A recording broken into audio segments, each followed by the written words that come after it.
So to refresh our memories, last time, I don't know if you guys remember, but last time we were talking about exponential functions, right? And in one of those applications, we were talking about compound interest.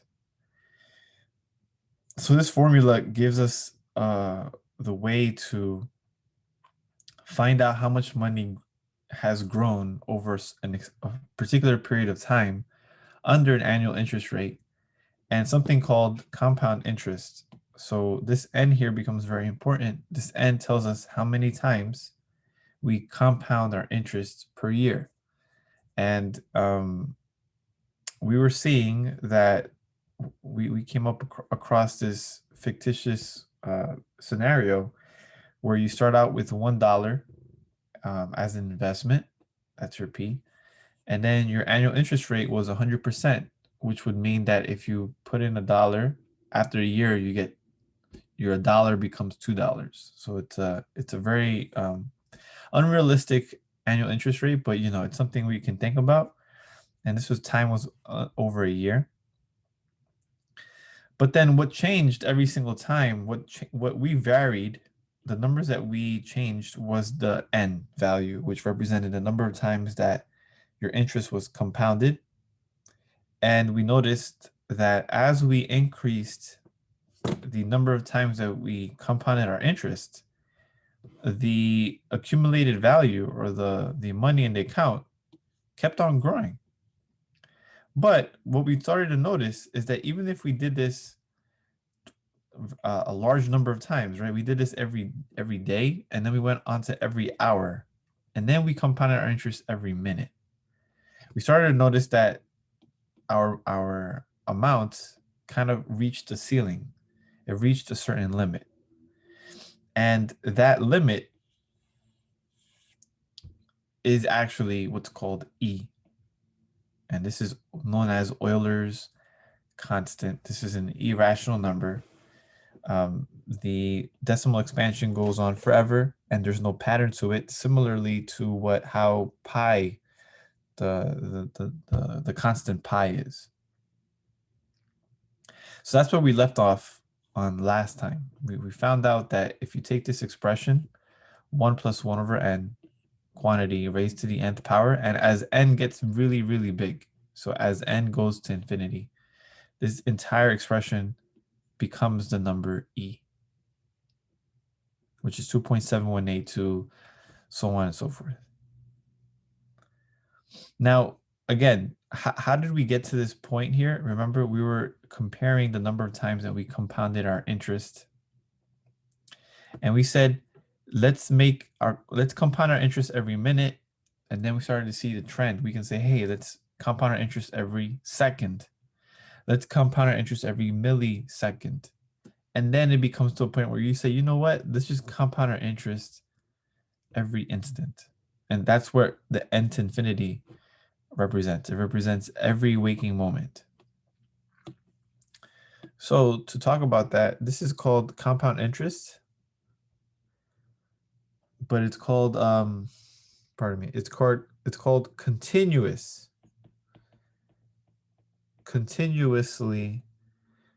compounded interest.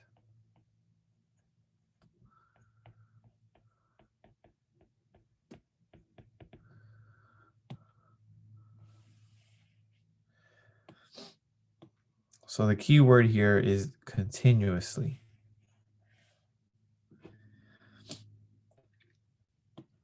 So if you recall regular, non-continuous, you can say, compound interest was a of t equals p times 1 plus r over n to the nt. That's regular, right? But then when you do when n goes to infinity, so when n goes to infinity, this means, again, we compound our interest at every moment. Compound interest every instant. This is also known, aka, as continuously. We do something continuously, we do something at every moment. And when that happens, our formula changes. Our formula becomes this: P e to the RT. It's known as, people like to refer to it as PERT.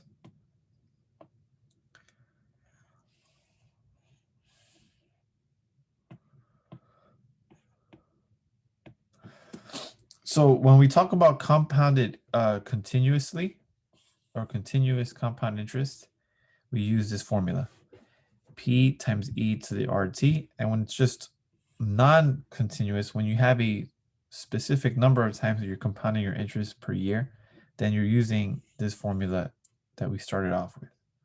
Okay, so if you notice this expression here, this thing inside here, as n goes to infinity, this becomes e to the RT.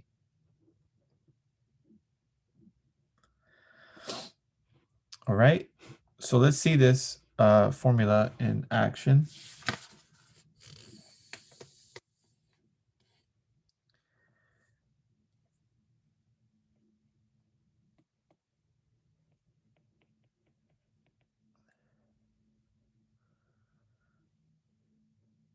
So let's suppose we have $600. If $600 is invested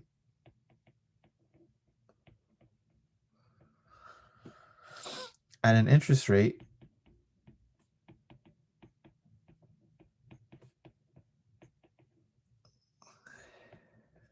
of 2.5% per year,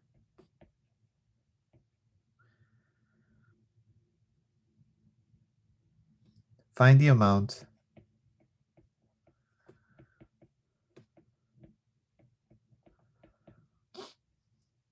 of the value of the investment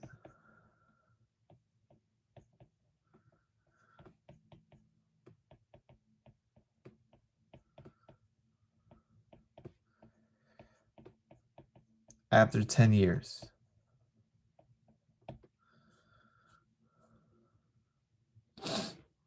If, sorry, I forgot to mention, um, after 10 years, with the compound, with the interest, with the interest being compounded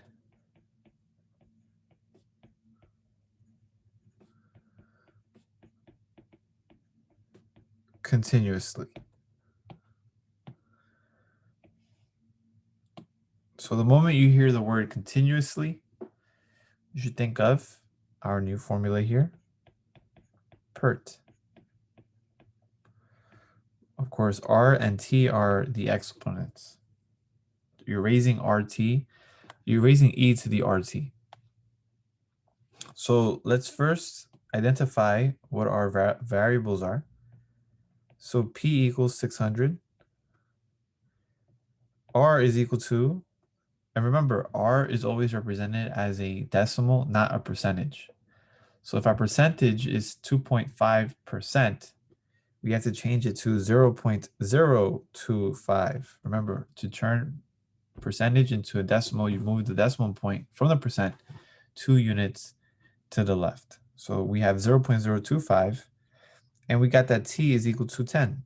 And that's all we have. And then all we need to do now is plug in our values. So we have 600. We have e raised to the 0.025, and I multiply this by 10. So then I have 600 e to the, and it's 0.025 times 10. You can just multiply the numbers here and the exponent, and you get 2.5. And from here on out, you need a calculator to calculate this, to compute this. So if you were to do so, 600 multiplied by e raised to the 2.5, I get 7,309. 7,309 point, and I'm going to round it to the nearest decimal place, 2 decimal places, so I get 0.50.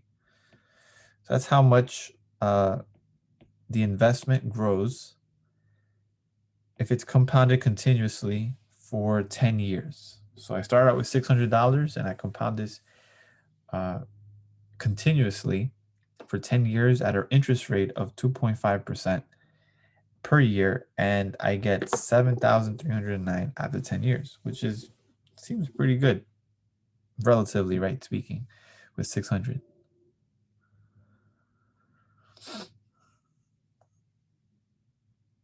Oh, that's right. Chen, I'm sorry. Are you sure it's that? Yeah, yeah. I started to realize, wait, this is way too good to be true. You guys are right. This should be yeah, that's like crazy amount, right? This should be 0.25.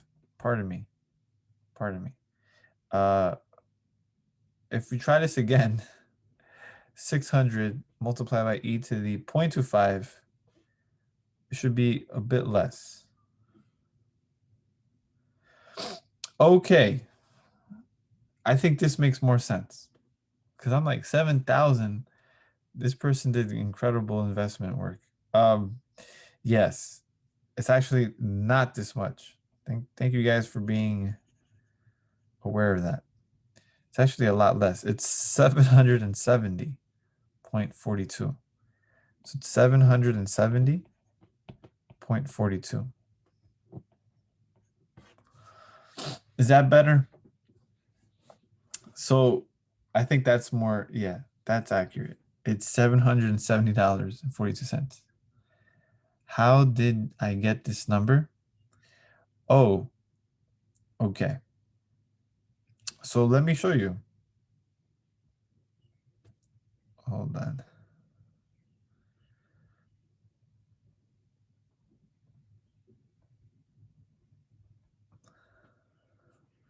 You guys see this? Okay. So this is how I did it. The first time I did 600 times e raised to the 2.5, but that was a mistake on my part. It should not be 2.5. It should be 0.25. So when you plug it in your calculator, I got number 7,309. But if I rewrite that and actually compute it as it should be, which is 600 times e to the 0.25, I get 770. So I have to use my calculator for this because I can't myself compute e to the 0.25.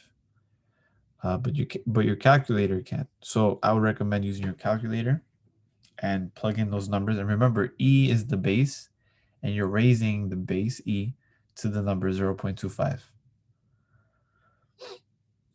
Make sense? So that's how I got the number. Any questions about this? So that's all I did. And again, it's just about identifying what kind of compound interest it is. So if it's continuously compounded interest, you use this formula. You recognize what the variables are, and then you plug in, use your calculator, and you get the answer. If it's the other kind of compound interest that's done annually, semi-annually, monthly, weekly, daily, then you have to use this exponential function formula that we've used.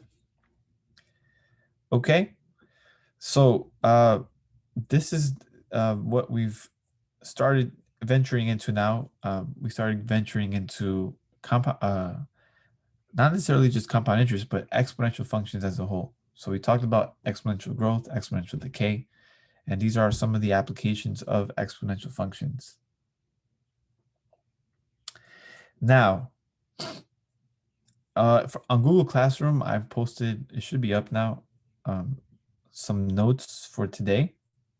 And we're going to be dealing with logarithmic functions. So this is normally how exponential functions are introduced, right? You learn exponential functions, and then once you know everything about exponential functions, you go to its inverse.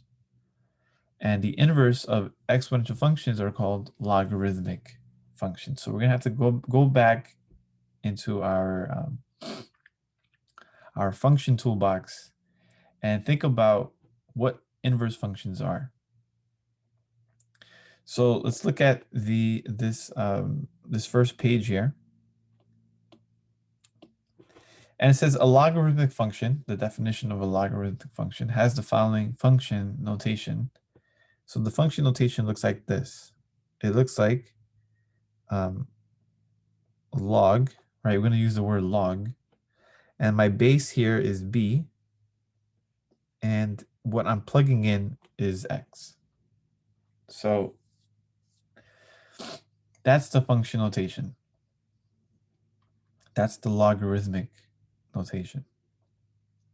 Now, we can also write it like this, right? Usually we replace f of x with y. So I can write it as y equals log base b of x.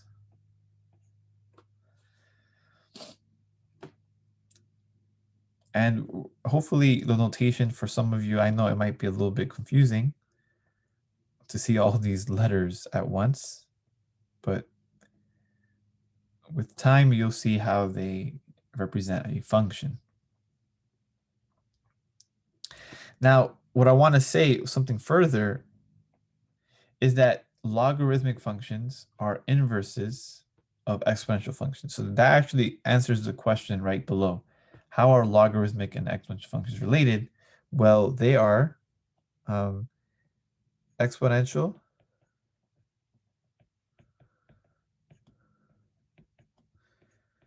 and logarithmic functions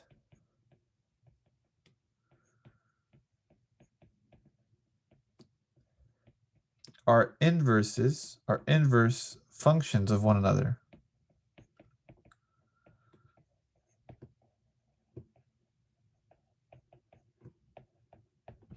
So then you have to immediately recall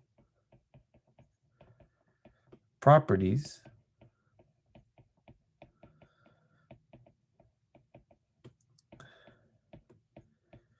of inverse functions.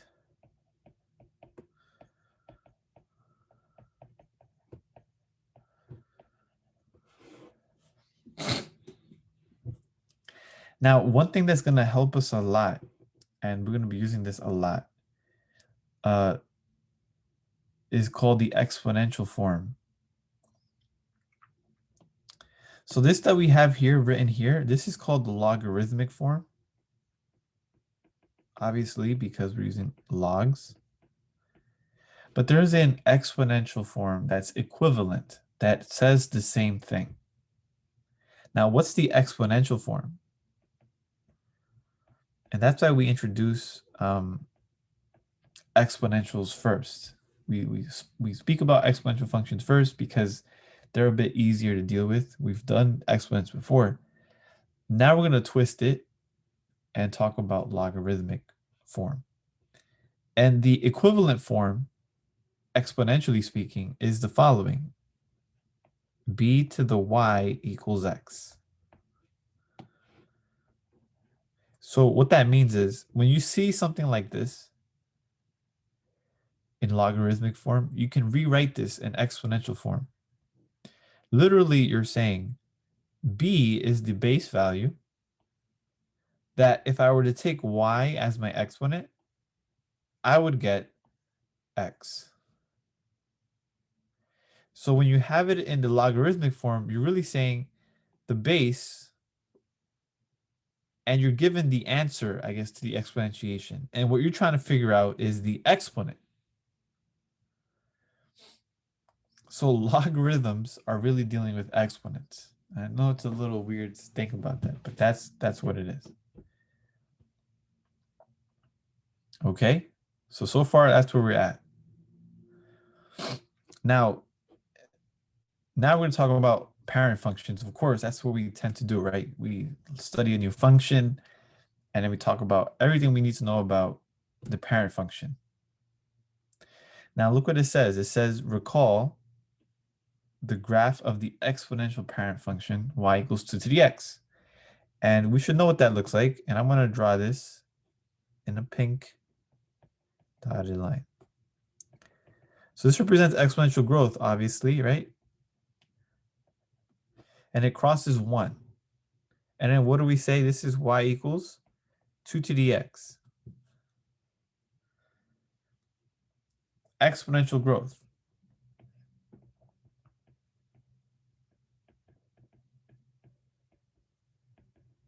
It goes through the point 0, comma 1. So we know the graph. But I don't want to find the graph of y equals 2tx. I want to find a graph of the inverse. And remember, the inverse occurs here. Maybe I should highlight the fact that these are inverses. So does anybody recall one of the properties of inverse functions?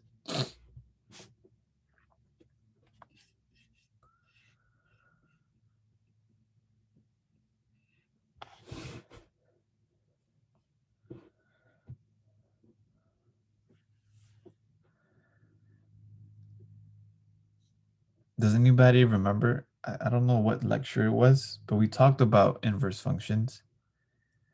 And there's something in particular about the graphs of inverse functions.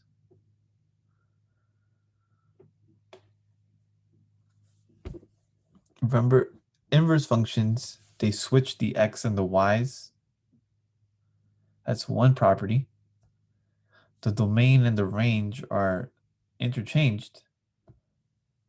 Now, what about the graphs of inverse functions? How do you get from one graph of a function, and how do you get the inverse of that graph?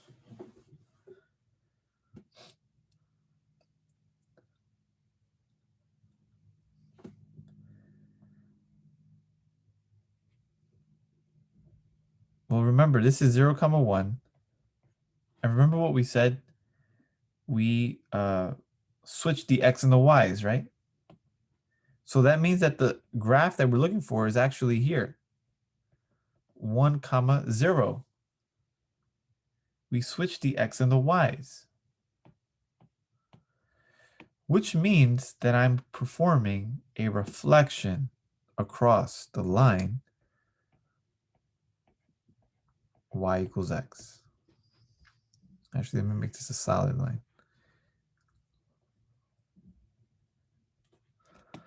Let me make it a little thicker too.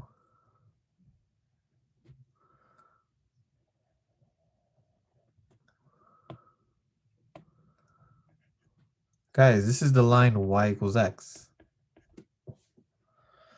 And what we're doing is we're reflecting the graph, the pink one, we're reflecting it across that line. So it's going to be a reflection. And you guys know it looks like this.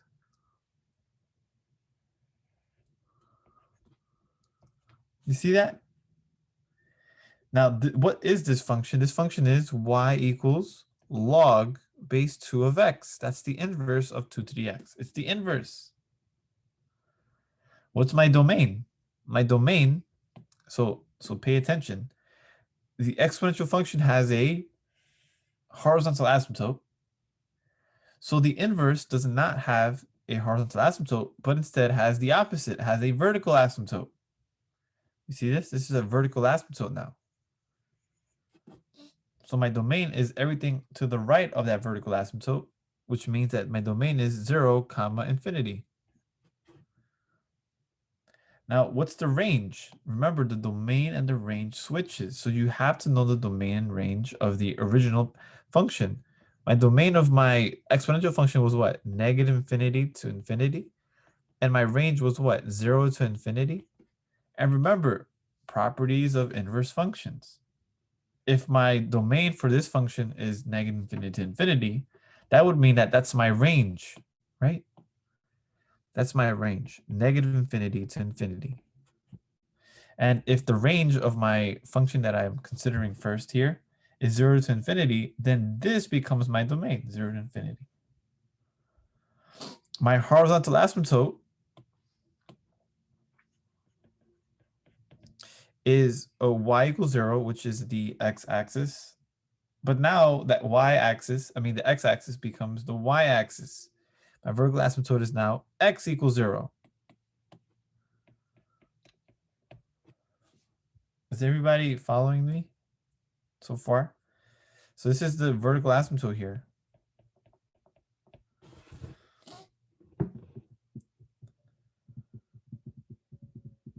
And then what's the end behavior? Well, just looking by the graph, right? The end behavior is the following. As x goes to positive infinity, my y value also goes to positive infinity. This is still growing. This keeps on going up and up and up.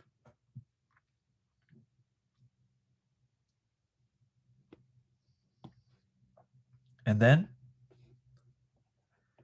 well, in this case, we can't go past the vertical asymptote. We can't go past it. So there really is nothing happens at x goes to negative infinity. But we do have something that happens when we approach x, when my x values approach 0 from the right. So if I approach 0 from the right, my y values are approaching negative infinity.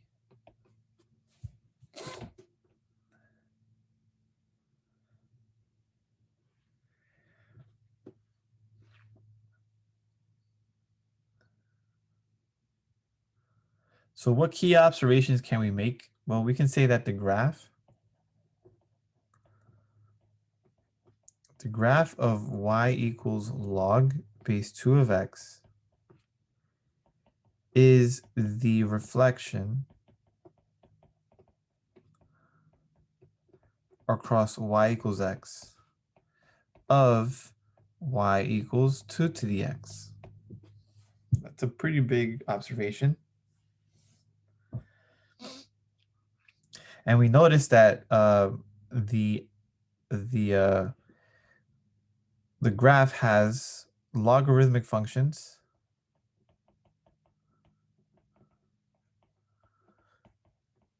have vertical asymptotes.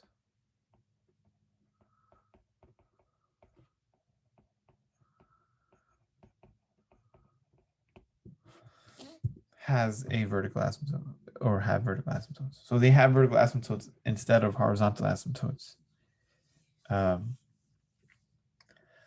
But you see how we build upon our previous knowledge. We talked about exponential functions, and now we're using the fact that they're inverses to get what are called logarithmic functions. All right? So that's where we're headed with this. Any questions about this? Any clarification about inverse functions, exponential functions with logarithmic functions? Okay, and so obviously we went from a parent function, and now we're going to do transformations upon the parent function. So let me make, I guess, one thing before we continue is that parent functions, right? Parent functions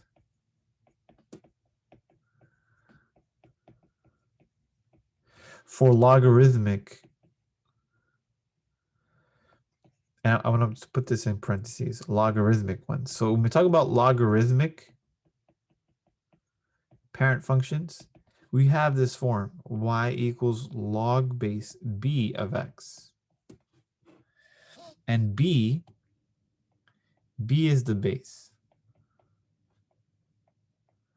And b is always going to be bigger than 0.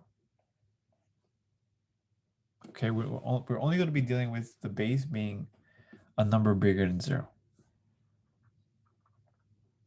Which means that the parent function could be anything as long as it has log, and this b could be anything. It could be 2, 3, 4, 5, 10, 11, a million, 2,000. Like it could be anything as long as b is bigger than 0. So now when we look at this function here, g of x, right, we have log base 3 of negative x plus 5. So then my parent function will be y equals log base 3 of x. Remember, my parent function always has this form. Boom. Now we're treating this as my parent function, and now we're saying, hey, what transformations are we applying to this so I get g of x? So does everybody see what are the transformations that are being applied here? What transformations am I applying to my parent function? That's right. Chen, that's good. We have a reflection. So that's the first thing we have. And what kind of reflection is it? Reflection across the x or the y-axis? We have reflection across the y-axis. Very good. So that's the first thing we notice. Boom, we reflected across the y-axis. And then what's the last, or what's the next one?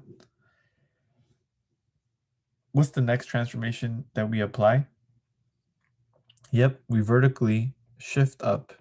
Vertical shift up by 5 units.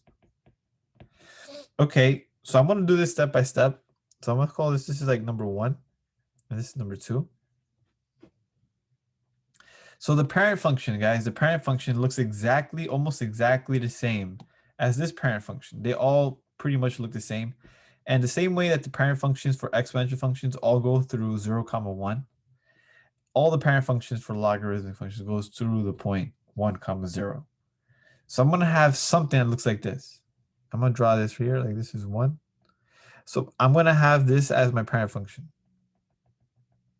Something that has this form. So this is my parent function, y equals log base 3 of x. But then what happens? I reflect across the line, the y-axis, I reflect it. So now I'm going to use different color, and I'm going to reflect it. So instead of having 1, 0 as my x-intercept, I'm going to have the point -1, 0, and I'm going to have a reflection.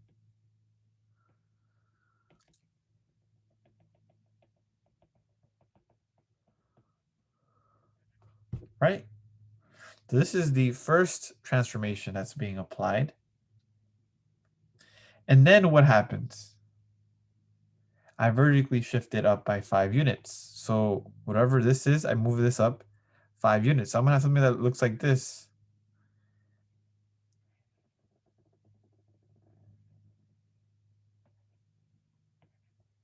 Of course, not the prettiest sketch. But that's the idea. I'm taking this guy here, this green, and I'm just moving it up by 5.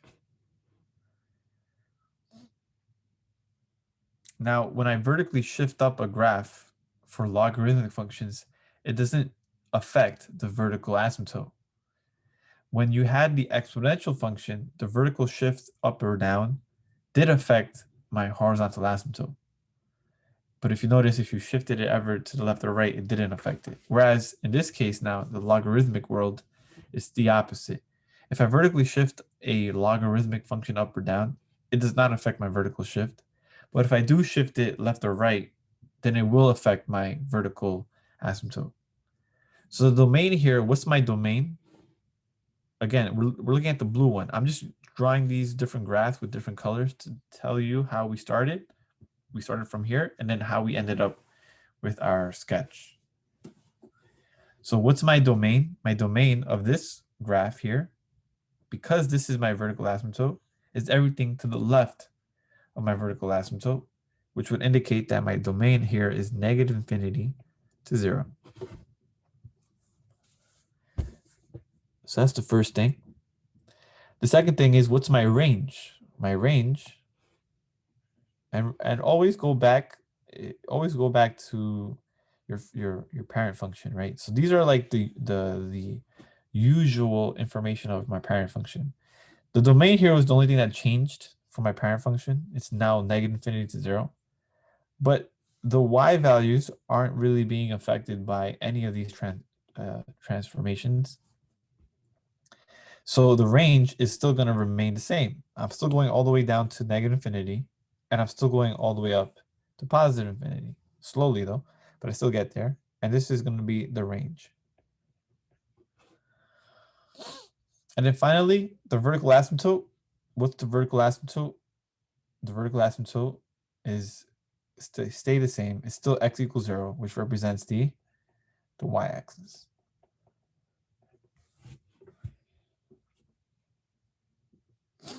Okay, so we're building up our repertoire of logarithmic functions from the parent function.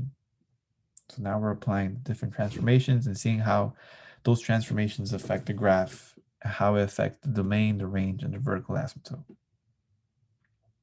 Okay, so that's the first example for transformations. Now let's look at the second example. So what do we have here? We have h of x equals negative log base 5 of x plus 2.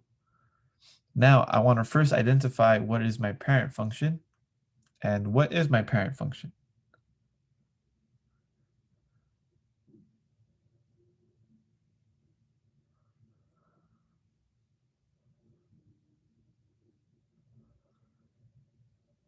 Remember, our parent functions have this representation,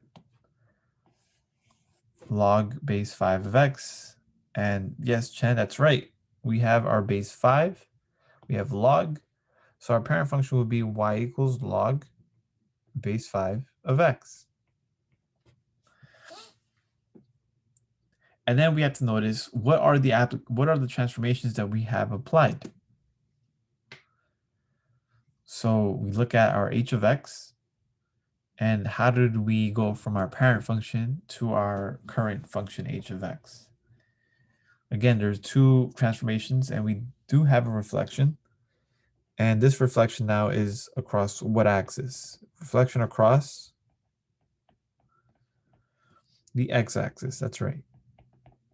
So reflect it across the x-axis first, and then we apply a horizontal shift. So we have a horizontal shift of what? 2 to the left, that's right. Shift of 2 units to the left.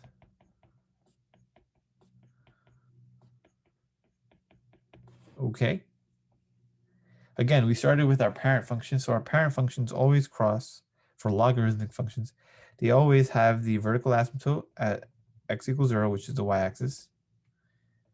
It always crosses it at 1 on the x-axis, and this is my parent function, y equals log base 5 of x.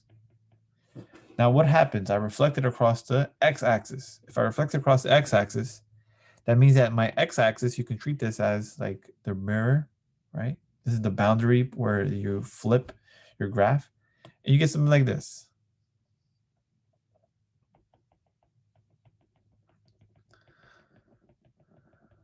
So you get a mirror image here. So this is the first. This is the first transformation, right? And now we're shifting this to the left. Now this is where I told you if it's a horizontal shift, we're also shifting the vertical asymptote. So we're moving this thing here, moving this entire thing 2 units to the left. So this indicates that now I have this.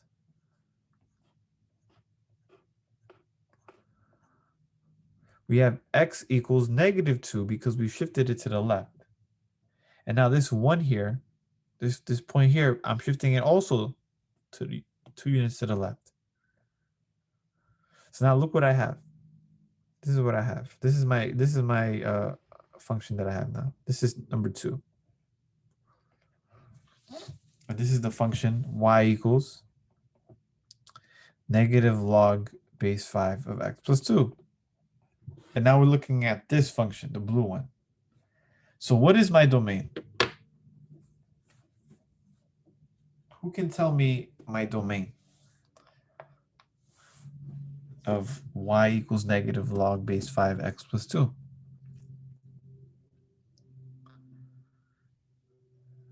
Chen is correct. That's right.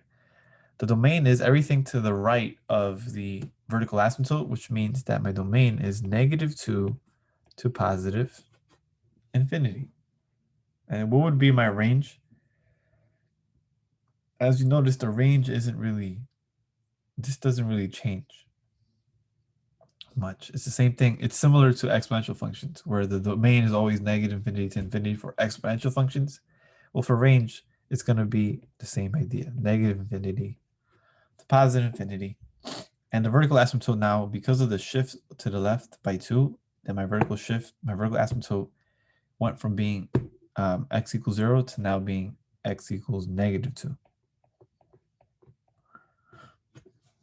Okay. So there we have it. We have our parent function, log base 5 of x. Then we apply 2 transformations to it, one reflection across the x-axis. The next one is a horizontal shift of 2 units to the left. And by doing so, I shifted over the vertical asymptote as well. And once I have that, I'm able to just take the vertical asymptote and the one point that I do know on the x-axis and just shifted it over by 2 units. And then I drew the same exact curve. And I have this very strange curve for logarithmic functions. Again, it's a transformation of the parent function. And I'm able to summarize the characteristics of this new transformed logarithmic function with the domain range and vertical asymptote. And again, this is a skill that we've been utilizing throughout the semester. Hopefully you start to see that now much more clearly. We talk about parent functions, then we talk about transformations, and then we see how this is basically this is how we study our functions. All right. Okay. So now we are reaching specific examples of logarithms. And there's two. There are two logarithms that are very much widely used. One of them is called the common logarithm, and that's when the base or the b value, that's when my b value equals 10. And we call the natural logarithm natural for base e. That's when my b value is equal to e. Okay. See how they... Okay, so the common logarithm is the logarithm, right? The logarithmic function whose base equals 10. Namely, it looks like this. Y equals log base 10 of x. Right?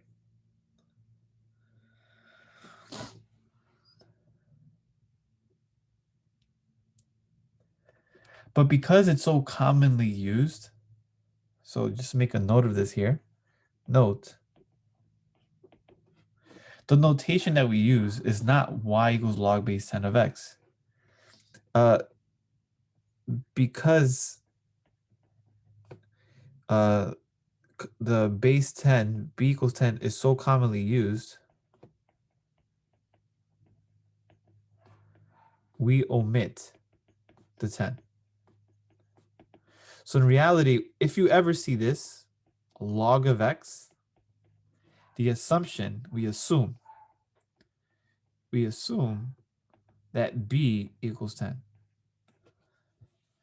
So if you just see a log function just written as log and there's no number as a subscript, then we assume that the 10 is actually there. So this is how we're going to express common log, just as log of x. It's very similar to, for example, well, I don't know if we talked about this, but the square root, right? The square root function usually has, there should be a 2 in the index, but we use it so much that people say, you know what, let's just not use it. Let's not write it out, the 2, because we assume that's already there. Same thing happens here. Log base 10, we're not going to write 10 every time because we use log base 10 a lot more than any other of the other logs. Not that we don't use the other log bases, but 10 is more of the common one. So when you see this, you should think b equals 10. Okay? And the natural logarithm, the same idea. It's the logarithmic function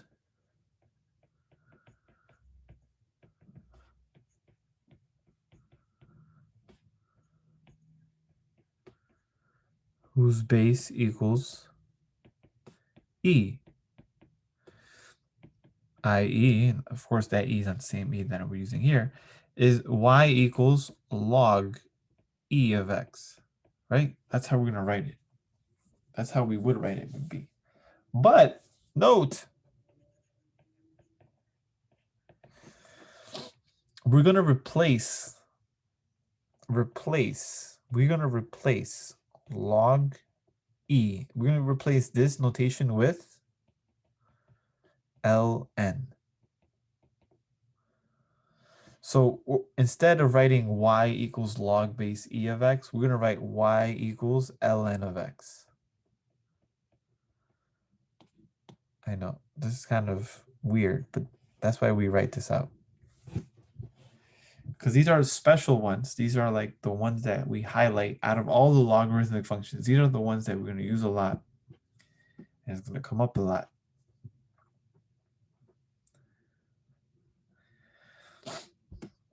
Okay.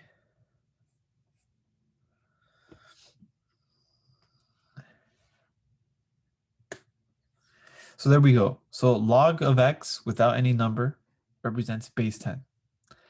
ln of x represents base equals e. So those are things that you just have to now accept and take along with you.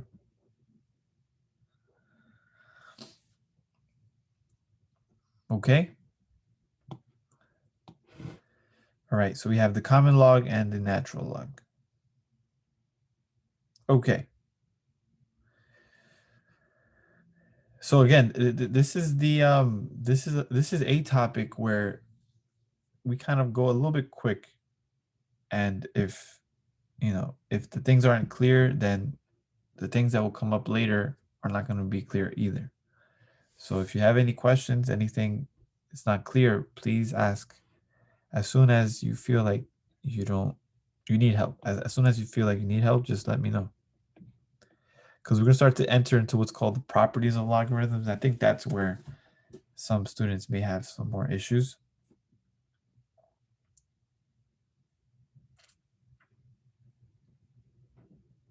Okay, so now I'm going to talk about some properties, okay? So one of the properties is the following. So if I take log of any base, okay, so this works for any base, logarithm for any base. For any base where b is bigger than 0. So log base b of 1. If I take any log function with any base and I plug in 1 to it, does anybody know what I will get as a result?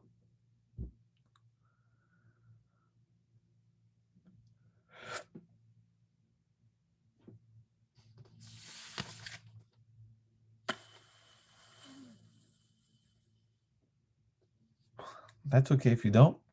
You get 0. Oh, there we go. That's right. Chao Fei. I think that's how you say your name, right? So it's 0. And do you know why? Well, why when I plug in 1 into this log function to any base, I can have a 3. That's right. So guys, remember, utilize the fact that you can rewrite this in exponential form. Remember, we talked about exponential form here in the very beginning.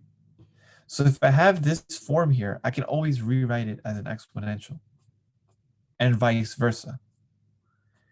So why is log base 1 equal to 0 no matter what the base is? Well, it's because if you take the base, as long as it's bigger than 0 for now, any base, and you raise it to the 0th power, don't you get 1?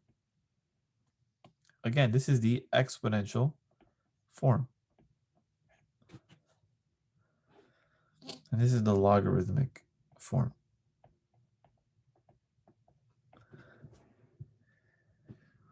So that's why b to the 0 power equals 1. The next one, log of base b. If I put in b instead, again, this is not a 6. I know it may look like a 6, but this is the letter b. So log of base b, if I plug in b into it, what do I get as a result? And think logarithmic, think exponentially speaking. So let's say you don't know this, right? Let's say you don't know. Then you can rewrite this expression as what? B to what exponent? So if I do this, b to what exponent gives me b?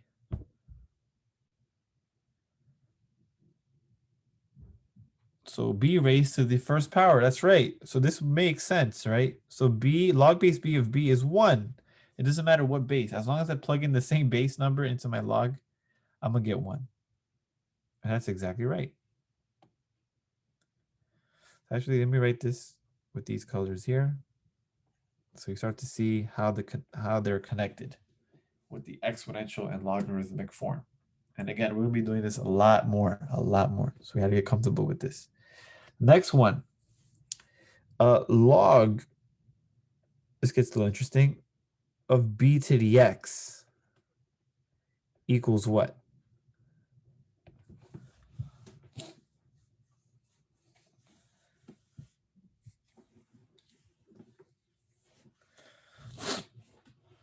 So think about it again. Same idea. B raised to what power gives me b to the x? And someone said it, right? It has to be x.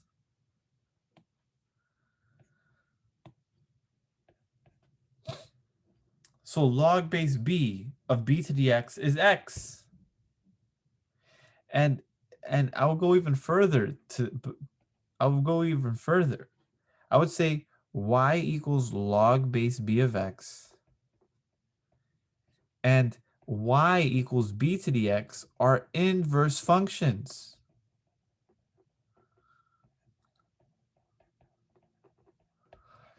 What do you know about inverse functions? If I use one function and I plug it into the inverse of it, they what?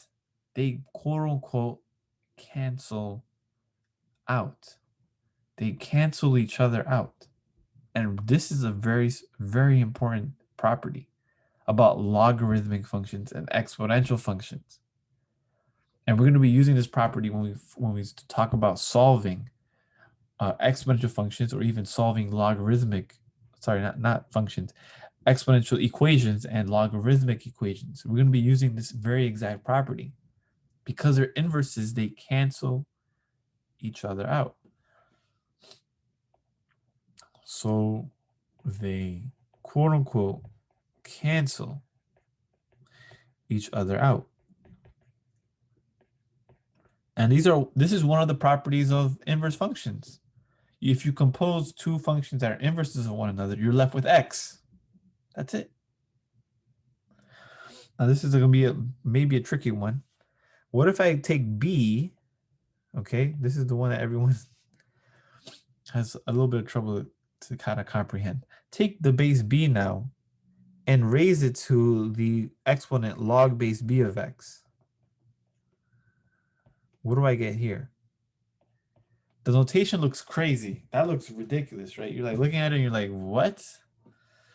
I'm already having trouble with this, and now you're making me you're saying that you're taking the exponent, and the exponent is a log expression.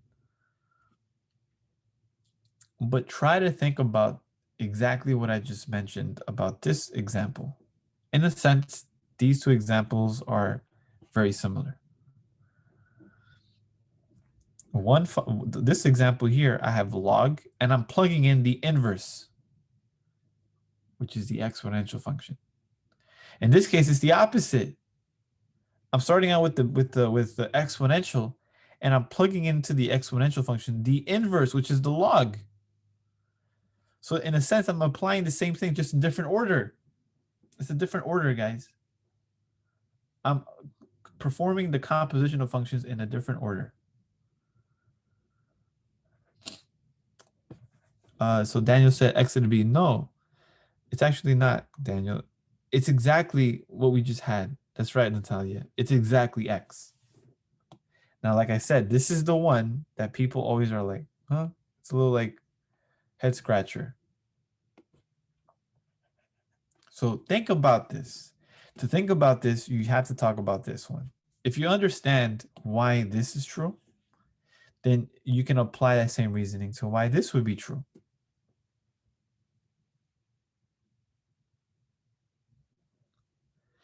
So this is the way I'm going to explain it, okay? And it might sound preposterous, but I'm going to say the following. So why is this expression equal to x? Well, let's break it down a bit further. This here, remember when we talk about logs, what are we really talking about? I think I mentioned it up here somewhere. Remember we said, oh, logs, right? We can rewrite it as the exponential form. So if I write something like this, I can rewrite the same expression using exponential form. So I'm saying b, so when I say log of b of x gives me y is the exponent. So logs is the exponent. Log represents an exponent. What kind of exponent? It represents the exponent that when I raise b to it, I get this number here, x. Okay? So log represents an exponent. All right. So if we have that understood, and there's the last stuff here.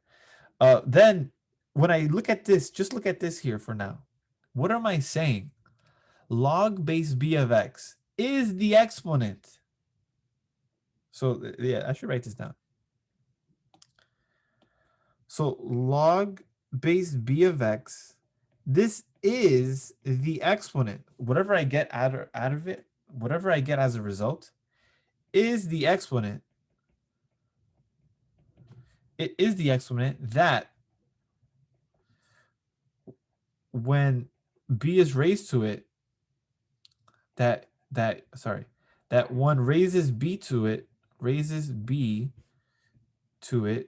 to get x. You may have to say this a couple times, but log base b of x, this expression again, this, whatever I get out of it, right? This represents the exponent that if I were to raise b to that exponent, I get x. That's exactly what it means. But what am I doing here? I'm doing just that. So this represents the exponent that if I take b to it, if I raise b to that exponent, then I get x. Well, I'm doing exactly what I just said. I'm taking b and raising it to that very exponent. That gives me x. So if I take b and I raise it to that exponent, I'm gonna get x. Do you see that? It sounded like a little riddle there, like a tongue twister. So that's one way to express it. If that doesn't make too much sense, then use the same reasoning as the one above. It's x because these two functions, the exponential function and the logarithmic functions, are inverses of one another. So you're applying the logarithmic function and you're plugging it into the exponential function, which is the corresponding inverse. Because I do that, in a way, these things cancel out, and I'm left with just what I started with, x. Because x is the input.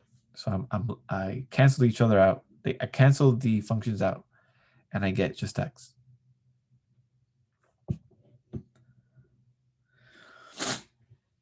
Okay? Any questions about that last one or any of these properties? These properties are very useful for logs.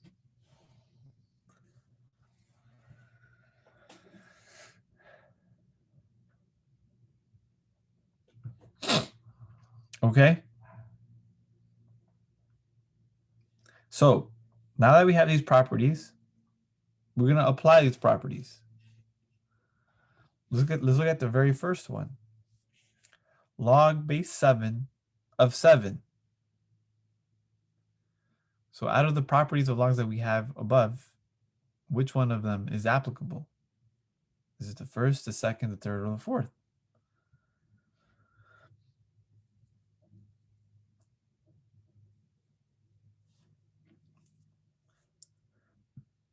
That's right, Damaris. It's the second one. So because the base is 7 and the input is also 7, we immediately, without hesitation, we say that it equals 1. So we are able to apply the second property. Let's look at the second example. Log base 8 of 1. What is log base 8 of 1 equal to? 0. You see this now? Now this becomes a little bit simpler now, isn't it? We're using the logs, properties of logs. Now look at the next one. This is the interesting one. 3, if I raise it to log base 3 of 5, gives me what?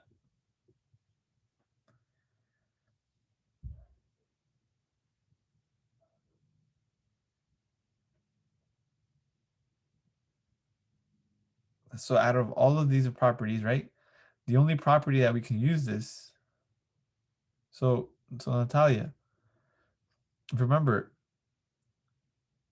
look at the properties, right? The properties of the logarithms above. The only one that's applicable for this one is the one with the exponential form first.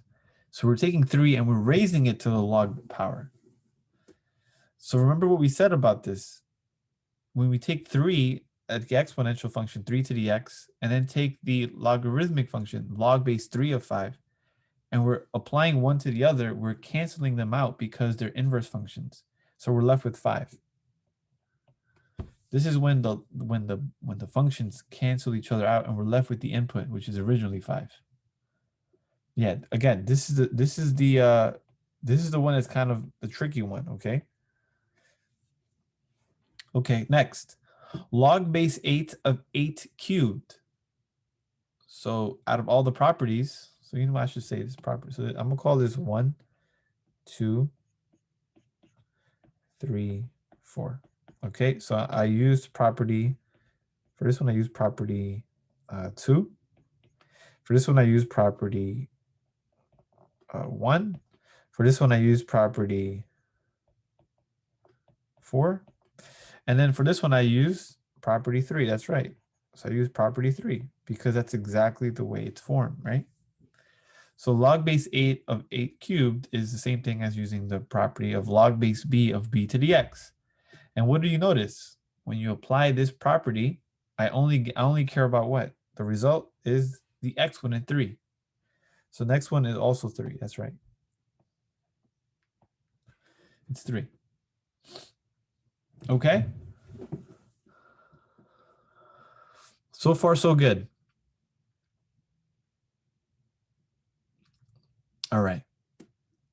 Let's look at log of 1,000.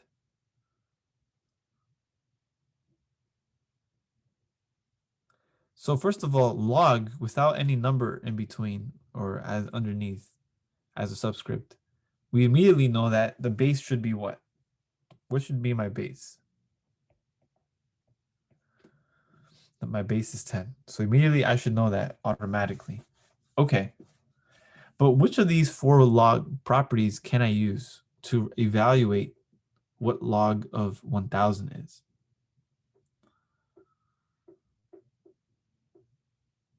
1, property 1, property 2. So remember, property 1, the input, the thing inside the parentheses, the number inside the parentheses is a 1. Here it's not a 1, so I can't use property 1. Property 2, the base and the input have to be the same number. So I can't use property 2 either. So this one seems to be a little bit different, right? They're like, wait a minute. It seems like none of these properties actually is applicable. However, you have to pay attention. So this is when you start to pay, you have to kind of step it up a bit. The 1,000 is a particular number related to the base 10. 1,000 is the same thing as saying 10 cubed. And that's where you have to make that extra step. So you have to say this is log base 10 of 10 cubed. Because my base is 10 and the input is 10 cubed, I have what property? I have property 3. So I'm using property 3. And because I'm using property 3, the answer will be 3. Because 10 cubed is 1,000. That's why. 10 cubed is 1,000. Okay. Next one. What's ln of e to the 7th power? Which property am I using here? So remember, ln represents what base again? Ln represents the natural log, so the base is e. Okay. So my base is e. So ln of e to the 7th gives me what? What property again am I going to be using? Is it 1, 2, 3, or 4?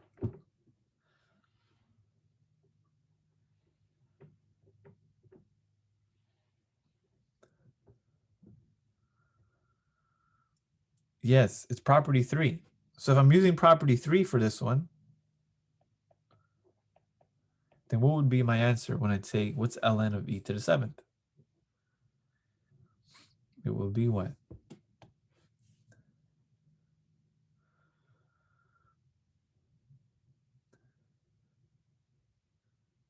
7. Thank you, Sydney. Yes, that's it. Again, you have to identify with the base. If you identify the base of the log function, and it's one of those 4 properties, then you just apply the property. Ln of e to the 7th is exactly 7. In other words, you're saying e to what power gives me e to the 7th? Well, it's 7. So that's why it's 7. Next one. Again, this is the tricky one, right? This is the one that we start out with the exponential function. E raised to the ln of 100 gives me what?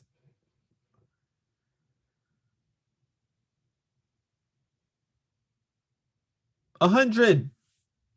See, you start to catch it, right? You start to catch the patterns here. So this is the property 4. E to the x and ln of x are inverses. Guys, they're inverses.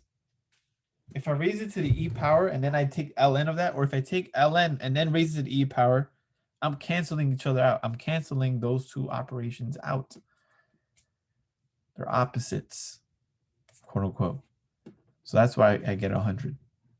The 100 is in a sense, it's untouched. It's unchanged. Okay, now next, ln of e to the raised to the negative 3/4 power.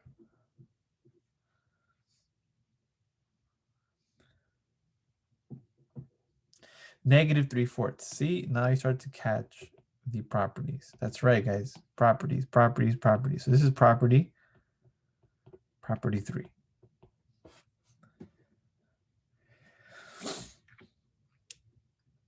A lot of these things here in mathematics at this level is a lot about properties or quote unquote rules or quote unquote principles.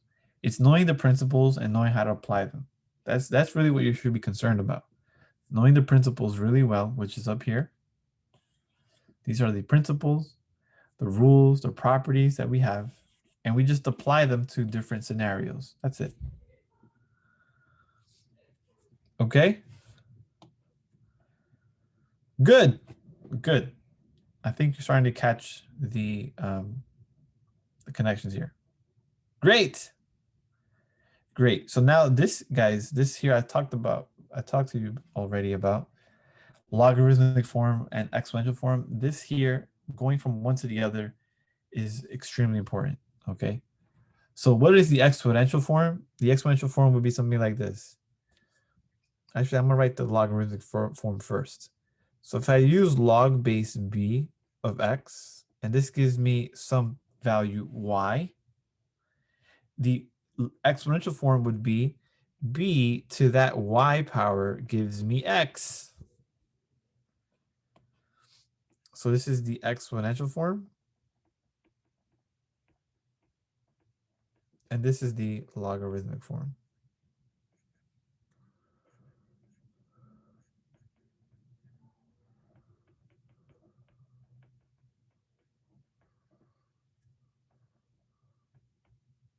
Again, these are equivalent.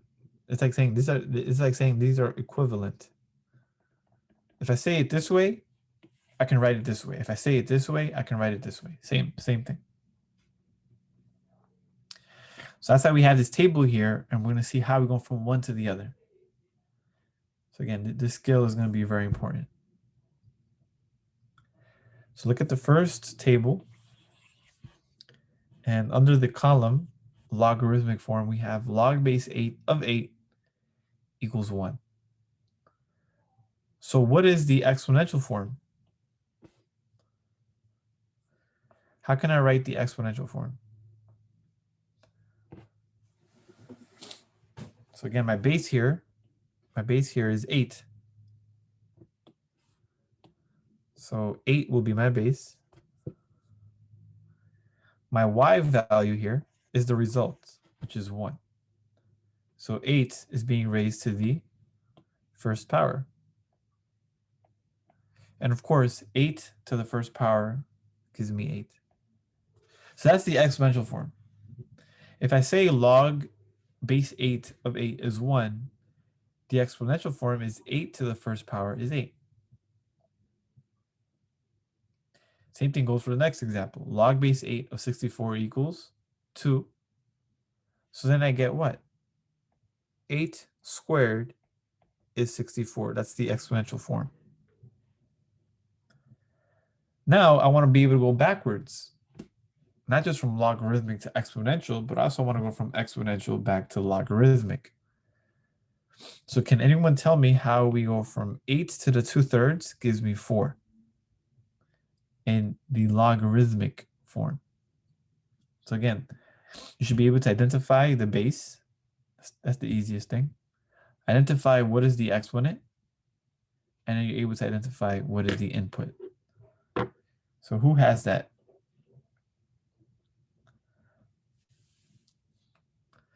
The base is 8. Good. So we know that this is log base 8. But now I have to fill in the next few blanks, right? I have to fill in this blank here and fill in this blank here.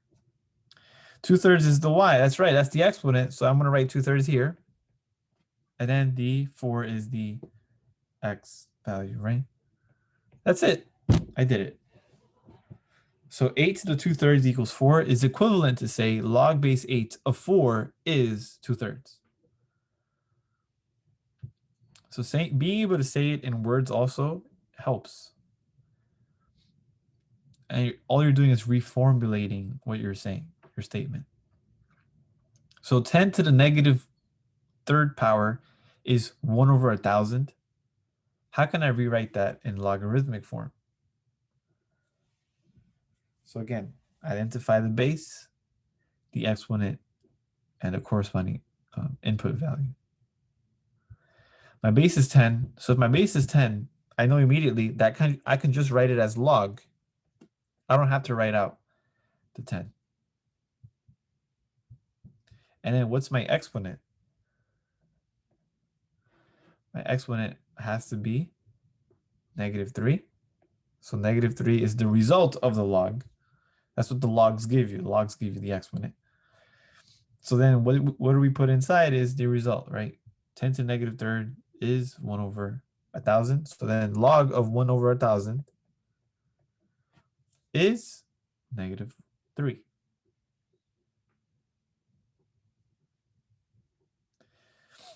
Okay. Great. I hope this starts making more sense. Now, who can tell me log of 1 over 10 equals -1? How do I write that as exponential form?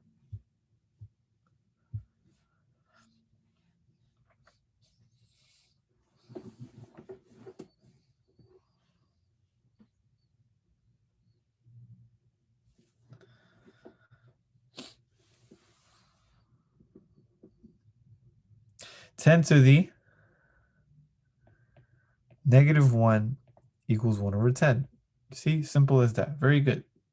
Hopefully this starts to now become a little bit more clearer and it becomes a little quicker. So exponential form, 10 squared equals 100. The next one, I can write that as log of 100 equals 2. 10 to the negative 4x equals 0.1. So this is the first time that we see an x in this stuff. That's okay. Shouldn't matter. Again, what's the base? 10. So we know that's just going to be log.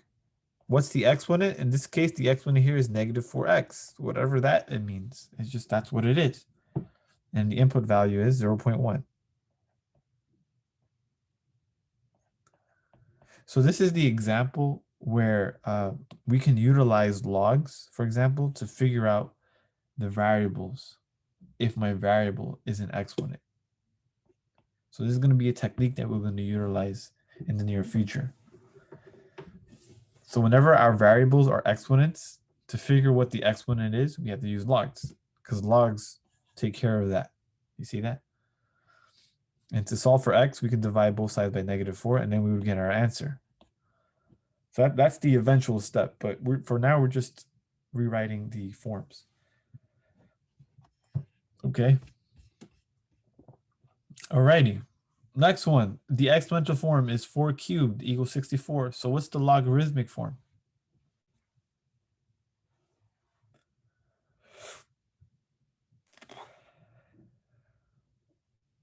My base is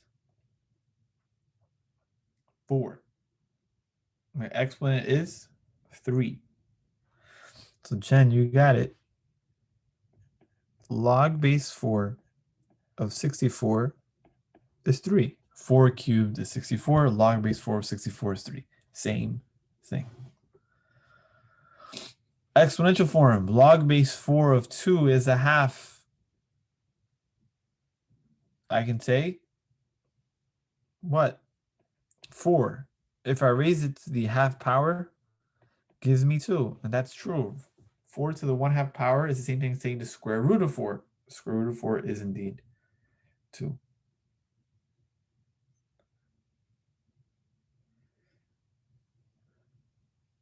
And it looks like the next one, I think there's something missing. 4 to the 3/2. I should, yeah, this should be written here in 8. So you can plug that in. It should be an 8. It should be 8. 4 to the 3/2 is 8. That's right. So then what's the logarithmic form? The logarithmic form would be what? Log base 4. My exponent is 3/2. So the result is 3/2, but the input here is 8. So log base 4 of 8 is 3/2.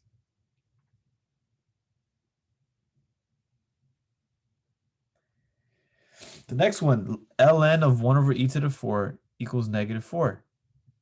Remember, ln means my base is e. Negative 4 represents my exponent. So e to the negative 4, and that equals 1 over e to the 4. So e to the negative 4 equals 1 over e to the 4. ln of 1 over e equals negative 1. Same thing, right? E to the negative 1 equals 1 over e. Exponential form, e to the negative 1/2 equals 1 over square root of e. So my base here is e. So I'm using ln for my logarithmic form. My exponent is what? 1/2, negative 1/2. And the input here is 1 over the square root of e. So it's ln 1 over the square root of e.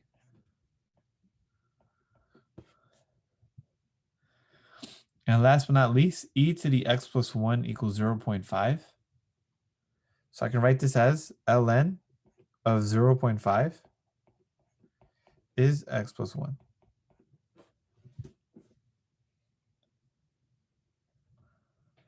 Any questions about exponential form, logarithmic form, going from one to the other, vice versa? Again, very essential and an essential skill for these kind of functions. Okay.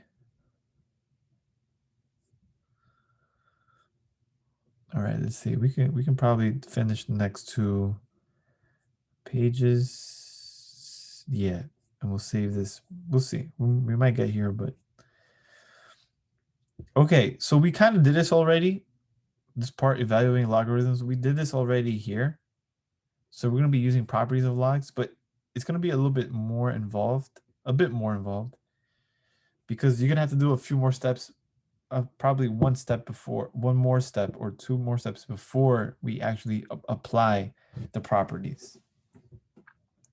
For example, log base 5 of 125.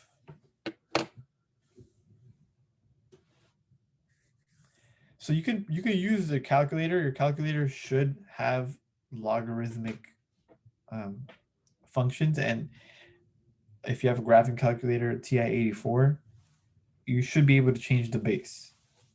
Because normally logarithms, they usually, on calculators, they usually just have the base 10 or the base E one, but they don't have all the other ones. But if you have a good graphing calculator, you should have the function where you can change the bases of the logs. But this is where you have to have what's called number sense and understand, how does 125 relate to 5? Are they related? Is there a way to get 5 to become 125? That's right, Tiffany. 125, if I rewrite 125 as log base 5 of 5 cubed, you see that? You have to be able to recognize these numbers. 125 is 5 cubed. So it's a power of 5. And what is log base 5 of 5 cubed? Well, that's when you have to apply one of the properties, right? One of the properties that we originally talked about for logs. So if you have log base b of b to the x, in this case, my base is my 5. So log base 5 of 5 cubed will give me what? 3. Again, think about logs as exponents. Logs spit you out the exponent that, if you raise the base to it, gives you the number that you plug in. So 5 cubed is 125. Henceforth, log base 5 of 125 is 3. Same thing goes for the next one. Log base 9 of 81 equals something. That something is an exponent that, if I raise 9 to it, gives me 81. So 9 raised to what power gives me 81? And you guys should know that.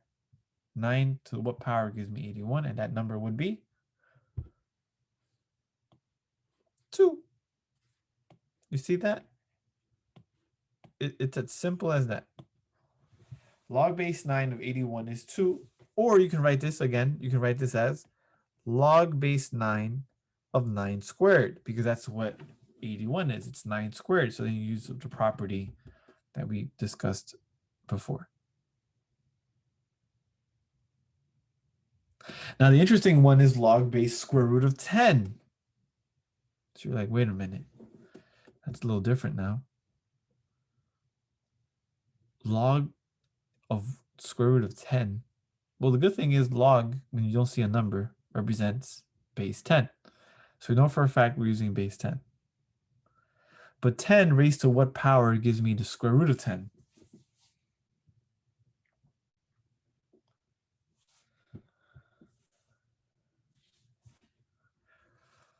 Or I should ask, how can I rewrite square root of 10? As an exponent. 10 to the 1/2 power, that's right. So log of 10 to the 1/2 power. Again, my base is 10. So 10 to what power gives me 10 to the 1/2 power? It has to be 1/2. Log of square root of 10 is 1/2. Because 10 to the 1/2 power is the square root of 10. Remember, when we raise anything to the 1/2 power, we're taking the square root of it. So always double check, guys, in your heads, in your own heads. You're like, wait, is this true? Just rewrite it as an exponential form. 10 to the 1/2 power. Does this give me the square root of 10? It does. Check. Okay. Hope that makes sense. Next one, log base 8 of 0.125. What is this? So then try to think. How is 0.125 related to 8? And Felipe, you got it. 0.125, for those of you who don't know, is actually 1/8. If you find the decimal form of 1/8 is 0.125. So log base 8 of 1/8, again, I can rewrite this also as log base 8 of 8 to the -1 power. Isn't it true? 1/8, I can rewrite it. So now this idea of rewriting things is another skill that comes from algebra. Normally, remember, we usually want to make our exponents negative to become positive. But now rewriting it as a negative exponent is helpful. So 1/8 I can rewrite as 8 to the -1. So log base 8 of 8 to the -1 power is exactly -1. Because 8, if I raise it to -1, gives me 1/8, which is 0.125.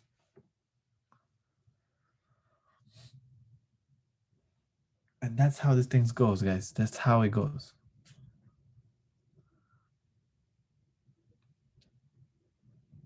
The next one here on this column is just using your calculator, round to the nearest decimal places. So you should be able to use your calculator. Most calculators, scientific ones at least, do have the logarithmic, the log function here. And it's funny that mine doesn't. The one that I'm using doesn't have it, so I'm going to use another calculator.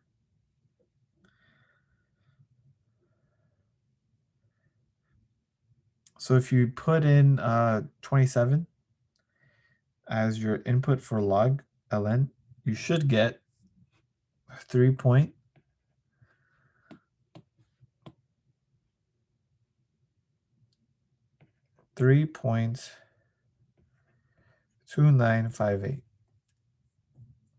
Is everyone in agreement? You plug in your calculator, you round to the nearest 4 decimals, and you get 3.2958.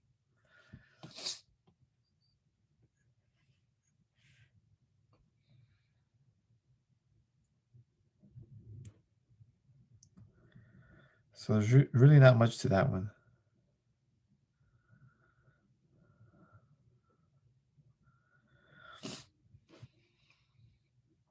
All right, next, log of 0.01.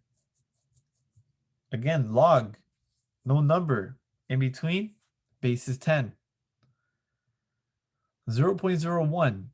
How is 0.01 related in any way to 10? Can I rewrite 0.01 using 10 somehow? That's right. So I can go on and say, hey, this is really log of what? 1/100, right? But then 1/100, I can rewrite that as log base what? Log of 100 to the first power, isn't it? But 100 isn't 110 squared. So I can rewrite this as log of 10 -2, right? Because isn't 10 to the -2 rewritten as 10 to the 1/10 squared, which is really just 1/100. So I'm just rewriting the same thing.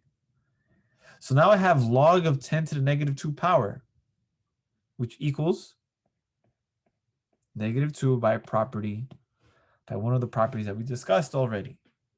Because my base is 10. Same base. So the exponent is what's left, -2. Next one, ln of e to the 2 is what? That should be quick. Ln is base e. So ln of e to the 2 power is simply just the number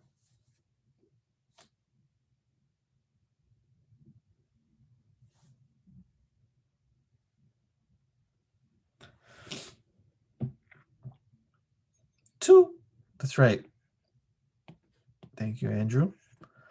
That was it. Log ln of e squared is 2.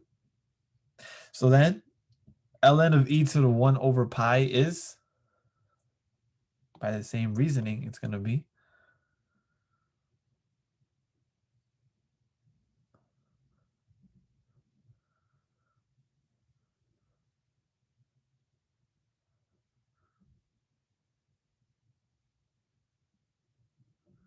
1 over pi. That's right. So these are kind of easy ones because it's the same base, right? Okay. Now what's log base 4 of a half?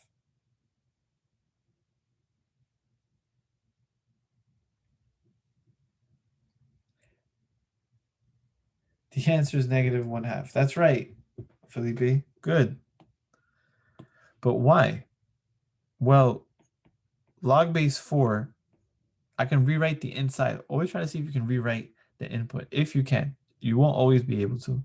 But if you can, try to rewrite it using the base 4. So 1/2, I can rewrite it first as 2 to the negative 1, right? But 2 is the square root of 4. So I can rewrite that as what? Log base 4 of 4 to the negative 1/2 power. Because 4 to the 1/2 is 2. And because log base 4 of 4 to the negative 1/2 is written this way, by one of the properties, the same base is here. What's left is the exponent, negative 1/2.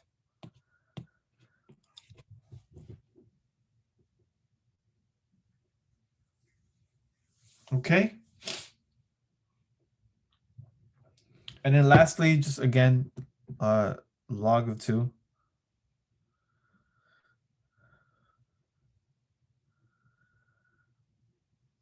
So we have 2. And then we're going to take the log of it.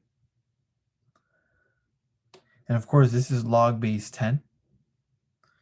So to take log base 10 of 2, and I get 0.3010, nearest 4 decimals. And that's what I get. Alrighty, guys. Are you guys feeling more comfortable with this? This is starting to make more sense. How logs, exponentials are related to one another, how we evaluate logs, how we apply those properties of logs. Good. So that's why it's important to understand exponential functions first, because then understanding logarithmic functions is a bit more simpler. Imagine trying to learn logarithms from scratch and then learn exponential functions. It's not really conducive to learning. So that's why we introduce exponential functions first. So once you have that, you can apply it to logs. Okay. Next.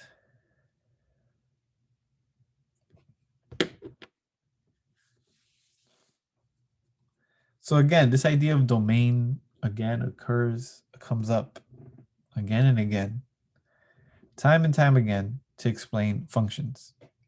And logarithmic functions are no different. So I want to find the domain of any logarithmic function. So we must do the following. We must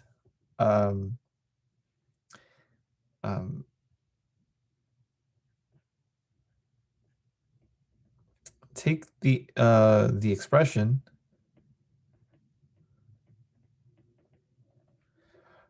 of the input. So I should say identify the expression of the input for the logarithmic function.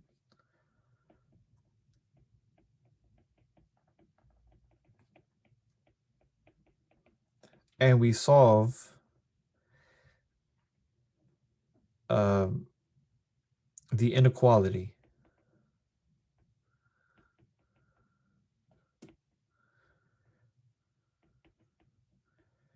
When the input expression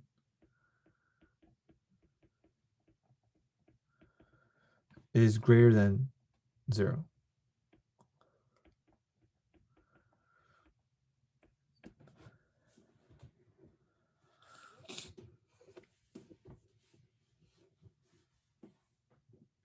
So one thing I should have mentioned, and this is the perfect time to mention it, there should be another box here somewhere that says warning. The warning is that logarithms cannot,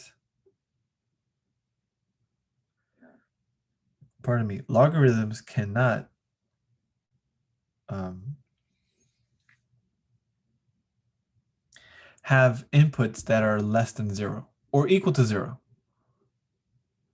So for example, if I do a log of 0, what does this equal? Let's say you don't know, right? We know this is base 10 though. So what's going to be the exponential form? 10 to what power gives me 0? Is there any exponent that if I raise 10 to it gives me 0? And you should think about exponential functions and the graphs of exponential functions. Don't we have something that's called a horizontal asymptote? And isn't a horizontal asymptote when y equals 0? Which means it never becomes 0. So no, this is impossible. Log of 0 is undefined.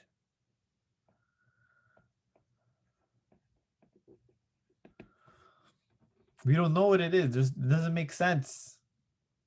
Same thing goes for what? Same thing goes for negative numbers. So ln of -1. E to what power gives me -1? There is no exponent. So what do we say? Undefined as well.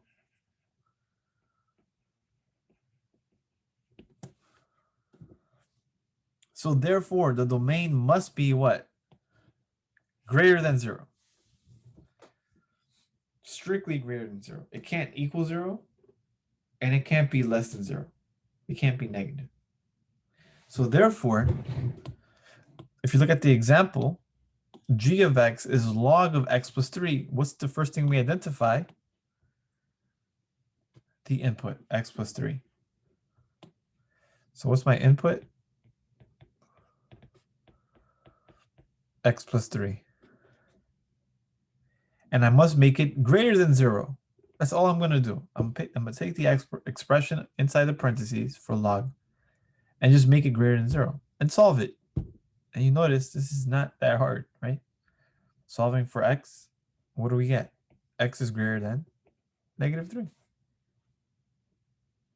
So I solved it.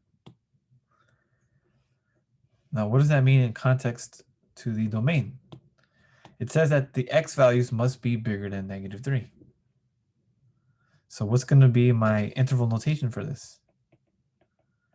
Normally, we write it in interval notation. My interval notation would be -3 to infinity.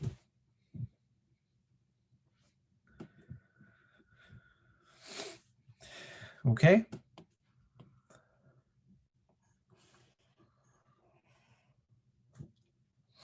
Any questions about finding the domain of any logarithmic function? Just set it greater than 0 and solve. Same thing goes for the next one. Same thing goes. So next one, what's the input? X minus x squared. What do I want to do? Greater than 0. Now, what do I have? We talked about this earlier in the semester. We have a quadratic inequality. Remember these? we have inequalities that have quadratics in them. So they're not that straightforward in solving like the one above. This is a linear inequality of one variable inequality, a first degree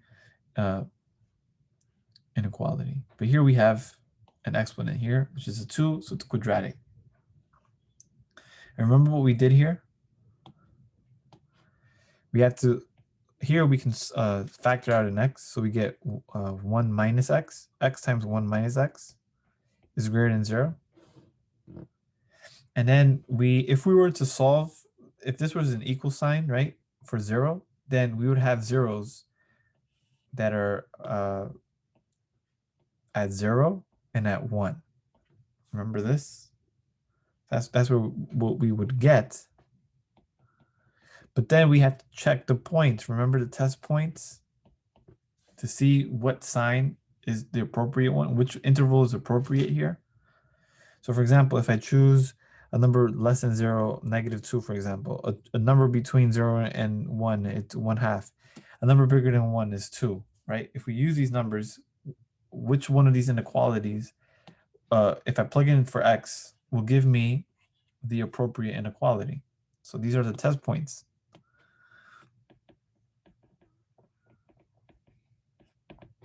So what are my test points? So the first one is when x equals -2. So if I plug in -2 into my original equation, -2 minus parentheses -2 squared, is this bigger than 0? That's the question.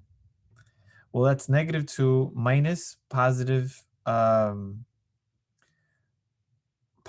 which is 4, right? -2 squared is 4. So I got -2 minus 4. Is this greater than 0? It's not. -6 is less than 0. So this is no good. So we say no, this inequality doesn't work. How about a half? If I check for a half, I'm gonna put it over here. X equals 1/2. So I got 1/2 minus 1/2 squared. Is this greater than 0? Well, 1/2 is really what? Squared is 1/4. So 1/2 minus a fourth equals 1/4. Is this bigger than 0? Yes. So that middle interval works. What about the next one? X equals +2. Same thing happens, right? 2 minus 2 squared, is this bigger than 0? Well, it's 2 minus 4, which equals -2. Is this bigger than 0? No, it's not. So what's my inequality? Or what's my domain? My domain are all the x values between 0 and 1. So what's going to be my domain? 0 to 1.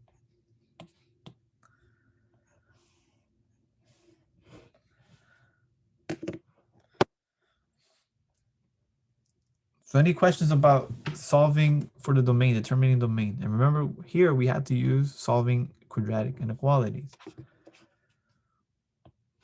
So remember, all the stuff that we've learned comes back some way, somehow. So you have to always have that in your back pocket. Solving quadratic inequalities.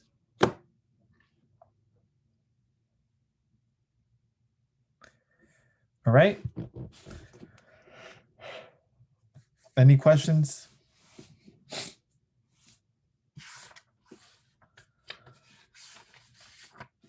So I think we've done a pretty decent job in entering this world of logarithmic functions and how they relate to parent functions and how they relate to their inverse functions, which are the exponential functions.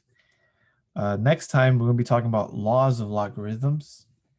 And this gets quite interesting really quickly. We're going to learn how to expand logs and how to combine logs, change of base formulas, and then eventually all of this is used for solving logarithmic and exponential equations. That's really like the final skill, because once we get able to do this, then we can also talk about compound interest again. So we're going to talk about compound interest once again. But now when we talk about compound interest, we're going to be solving for the exponent. Normally when you use compound interest, right, when we've done in the past, when we did earlier this lecture, we just plugged in the variables and we just put it in our calculator and we got the answer and we moved on. Now that we have logs under our belt, are we going to continue with these logarithmic skills? We're going to try to solve for now the time that it takes for a exponent, for a principal amount to grow at a certain value. So that's when our variables are in the exponent world, in the exponent place value. So if we want to solve for variables that are exponents, we need to use logs. So that's where logs come into play and they become very useful now that we have an idea of what they are. Alrighty, guys. So we'll stop here. Let me just stop recording. Again, I want to